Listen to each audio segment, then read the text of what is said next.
अस्सलाम वालेकुम।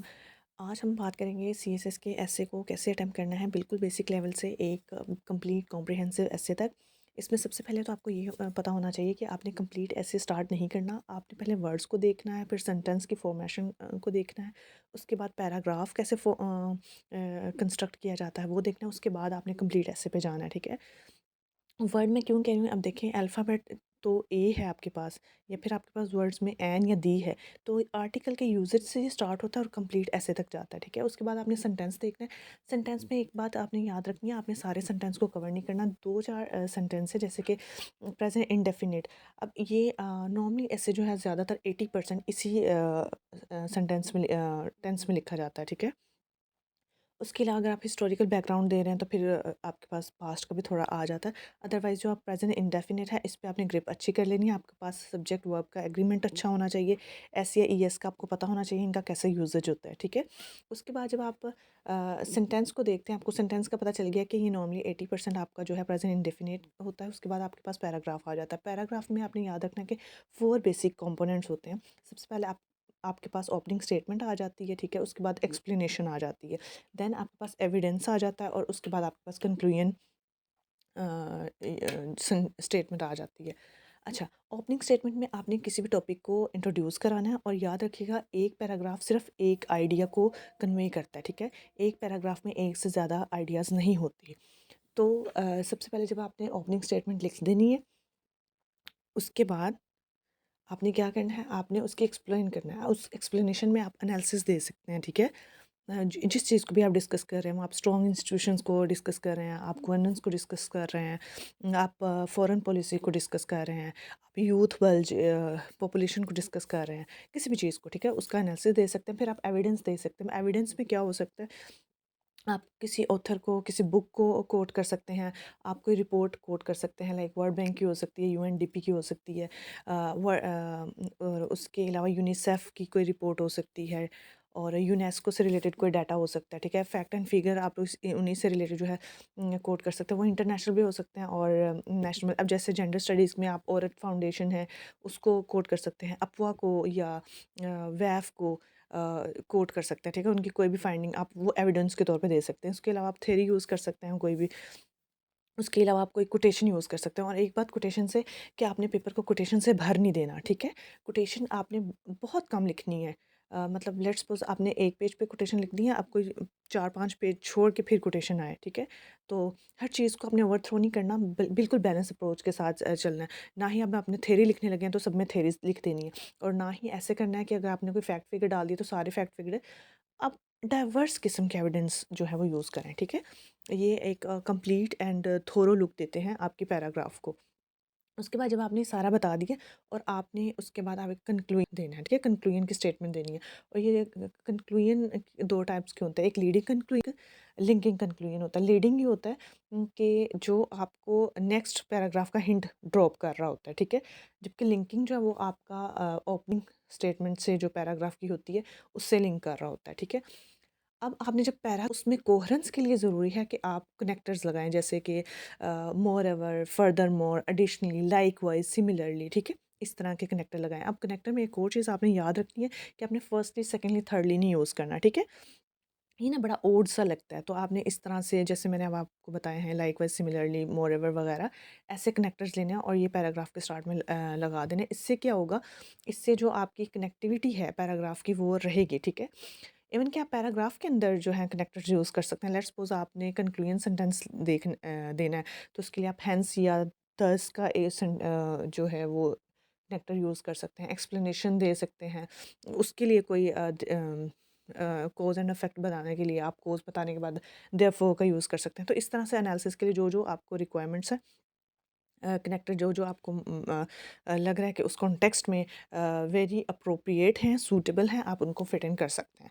अब ये तो आपका पैराग्राफ हो गया। अब आप याद रखिएगा, आपके 80% जो ऐसे होता है वो इसी पैराग्राफ, यही पैराग्राफ जो है वो फॉलो हो रहा होता है। उसके बाद आ जाते हैं आपके पास कंक्लूजन और इंट्रोडक्शन। अच्छा, इंट्रोडक्शन और कंक्लूजन का जो स्ट्रक्चर होता है that is very different from the normal paragraph. Introduction में क्या होता है, सबसे पहले आप हुक देते हैं, ठीक है।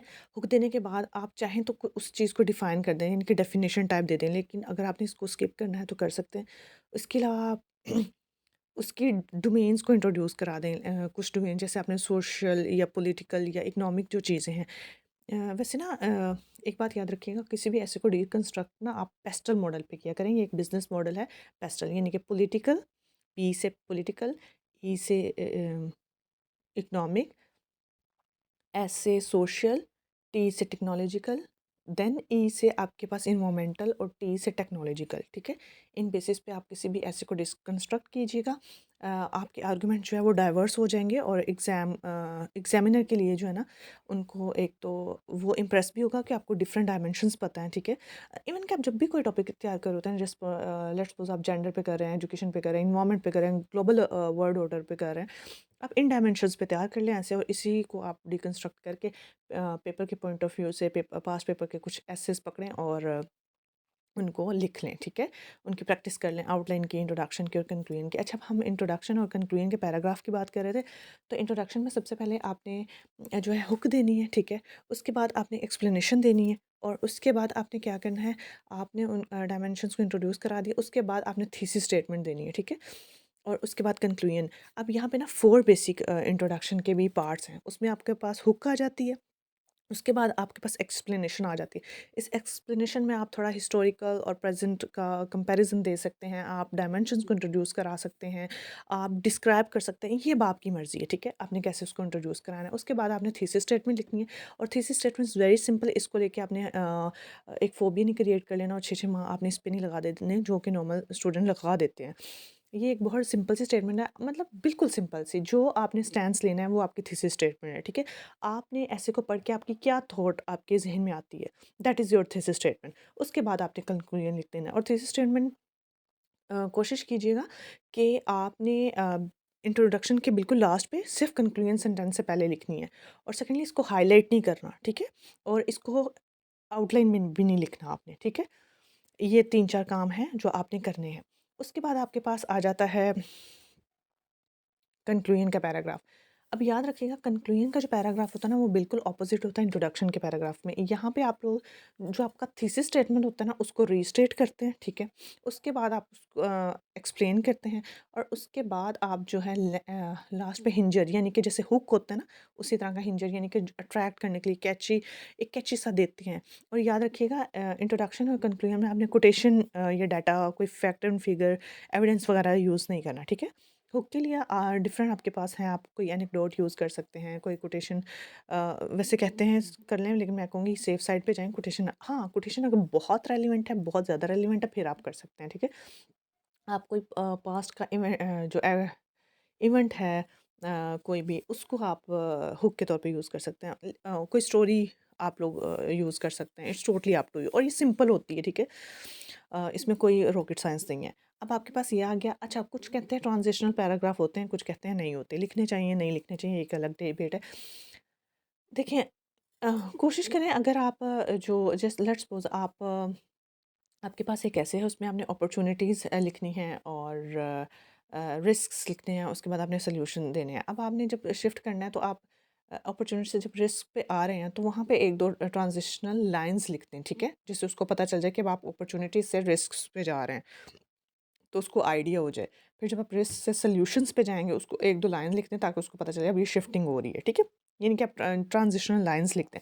ये भी हो सकता है, या फिर आप छोटा सा एक पैराग्राफ लिखते हैं, उसका कोई मतलब एज़ सच स्ट्रक्चर नहीं है, उसमें सिर्फ आपने 2-3 लाइन्स में बताना होता है ताकि एग्ज़ामिनर को ये आइडिया हो जाए कि अब आप शिफ्ट करने लगे हैं। अच्छा, ये अब आपका पूरा एसे था। अब आ जाते हैं आउटलाइन पे। आउटलाइन कैसे लिखनी है? आउटलाइन में आप याद रखिए, सबसे पहले हमने इंट्रोडक्शन देना है, ठीक है? उसके बाद आप ओवरव्यू भी दे सकते हैं, इट डिपेंड्स। अब आप ओवरव्यू में कोई हिस्टोरिकल बैकग्राउंड बता सकते हैं, डिफाइन कर सकते हैं की टर्म्स को, और ये ज़रूरी नहीं है आपने हर ऐसे में करना है, इट्स ऑप्शनल। लोग इसको करके नहीं करके भी पास हुए हैं, करके भी पास हुए हैं। So it's optional, right?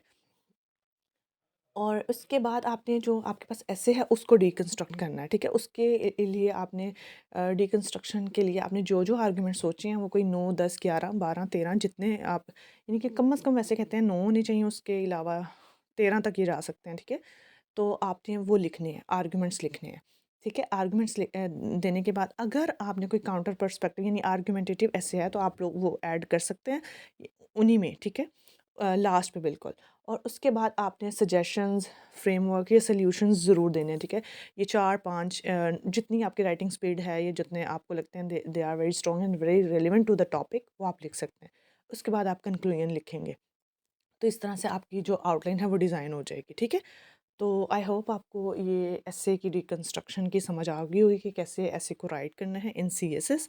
Still if you have any confusion then you can ask me in comment section. For the next video, take care yourself and remember me in your prayers. Thank you. Allah Hafiz.